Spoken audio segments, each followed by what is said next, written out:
நாளைக்கு India vs Australia 5வது T20 match வந்து நடக்க போகுதுங்க. நாளைக்கு மேட்ச்ல இந்தியா ஆஸ்திரேலியாவை வீழ்த்தி T20 சீரீஸை வின் பண்ணிடுவாங்களா?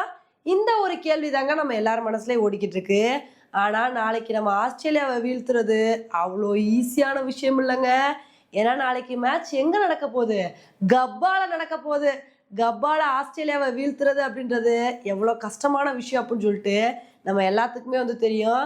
ஏன்னா கப்பால ஃபாஸ்ட் பவுலர்ஸோட ஆதிக்கம் தான் பெரிய லெவல்ல வந்து இருக்கும். சும்மாவே ஆஸ்திரேலியாவோட ஃபாஸ்ட் பவுலர்ஸ் என்ன மாதிரி போலிங் பர்ஃபார்மன்ஸை கொடுப்பாங்கன்னு தெரியும். இப்படி இருக்கும்போது எப்படிதான் நம்ம ஆஸ்திரேலியாவோட ஃபாஸ்ட் பவுலர்ஸை சமாளிக்க போறோமோ தெரிலங்க. இதுலயும் நம்ம இந்தியா என்ன பண்ணிட்டு இருக்கோம்? ஆஸ்திரேலியாலாம் 3 ஃபாஸ்ட் பவுலர்ஸை வச்சு விளையாண்டுட்டு இருந்தா நம்ம 2 ஃபாஸ்ட் பவுலர்ஸையும் 3 ஸ்பின்னர்ஸையும் வச்சு விளையாண்டுட்டு இருக்கோம். இப்படி இருக்கும்போது நாளைக்கு மேட்ச்ல நம்ம இந்தியா என்ன பண்ண போறாங்கன்னே தெரிலங்க. நாளைக்கு மேட்ச்ல நம்ம இந்தியா வின் பண்ணோம் அப்படின்னா நம்மளோட பேட்ஸ்மேன்ஸ் எப்படியாவது ஆஸ்திரேலியாவோட ஃபாஸ்ட் பவுலர்ஸை வந்து சமாளிக்கணுங்க. ஏன்னா இப்போ ஆல்ரெடி நம்ம இந்தியன் டீமோட பேட்டிங்ல பல பிரச்சனைகள் வந்து இருக்கு. அபிஷேக் சர்மா மட்டும்தான் நல்ல ஒரு பெர்ஃபார்மன்ஸ் வந்து கொடுக்குறாரு. அவரும் வழக்கம் போல விளையாடுற மாதிரி விளையாண்டாருன்னு வச்சுக்கோங்களேன், அவ்வளோ ஈஸியாலாம் வந்து ஆஸ்திரேலியாவோட ஃபாஸ்ட் பவுலர்ஸ் வந்து சமாளிக்க முடியாது. அதனால நாளைக்கு அபிஷேக் சர்மாவே கூட ஆஸ்திரேலியன் ஃபாஸ்ட் பவுலர்ஸ் கிட்ட கொஞ்சம் கவனமாக தாங்க வந்து விளையாடணும். சும்மா எடுத்தோம் கவுத்தோம் அப்படின்னு சொல்லிட்டு விளையாண்டு அவுட் ஆகாம நல்ல ஒரு பெர்ஃபார்மன்ஸை கொடுத்தே ஆகணும். அப்படி கொடுத்தா மட்டும்தான் நம்ம நாளைக்கு மேட்ச்சில் வந்து வின் பண்ண முடியும். அதே மாதிரி பேட்டிங்கில் சும்மா மியூசிக் சேர் மாதிரி மாற்றி மாற்றி பிளேயர்ஸை சஃபுல் பண்ணி விடாமல் இதுக்கு முன்னாடி நம்ம என்ன ஒரு பேட்டிங் ஆர்டரை வந்து ஃபாலோ பண்ணுமோ அதே மாதிரி ஆர்டரை வந்து ஃபாலோ பண்ணணுங்க. திடுதுப்புன்னு நம்ம இந்தியன் பேட்டிங் ஆர்டரில் என்னென்னமோ பண்ணுறாங்க. சூரியகுமார் யாதவ், திலக் வர்மா வந்துட்டு இருந்தா அந்த இடத்துல வேற ஏதாவது பிளேயர்ஸை போடுறது, சஞ்சு சாம்சனை போடுறது, சிவம் துபே போடுறதுன்னு சொல்லிட்டு இஷ்டத்துக்கு எதையாவது மாற்றிக்கிட்டே இருக்காங்க. இந்த மாதிரிலாம் நம்ம மாற்றிக்கிட்டே இருந்தோம்னு வச்சுக்கோங்களேன், ரொம்ப சிரமமாக போயிடும். இதுக்கு முன்னாடி நம்ம இந்தியா என்ன பேட்டிங் ஆர்டரை வந்து ஃபாலோ பண்ணுமோ அதை அப்படியே வந்து ஃபாலோ பண்ணணும். அப்போ தான் நம்மளால நல்ல ஒரு பெர்ஃபார்மன்ஸை கொடுக்க முடியும். நாளைக்கு மேட்சை நம்ம வின் பண்ணோம் அப்படின்னா ஃபஸ்ட்டு டாஸை வின் பண்ணுங்க. டாஸை வின் பண்ணி ஃபஸ்ட்டு பேட்டிங் வந்து சூஸ் பண்ணோம்.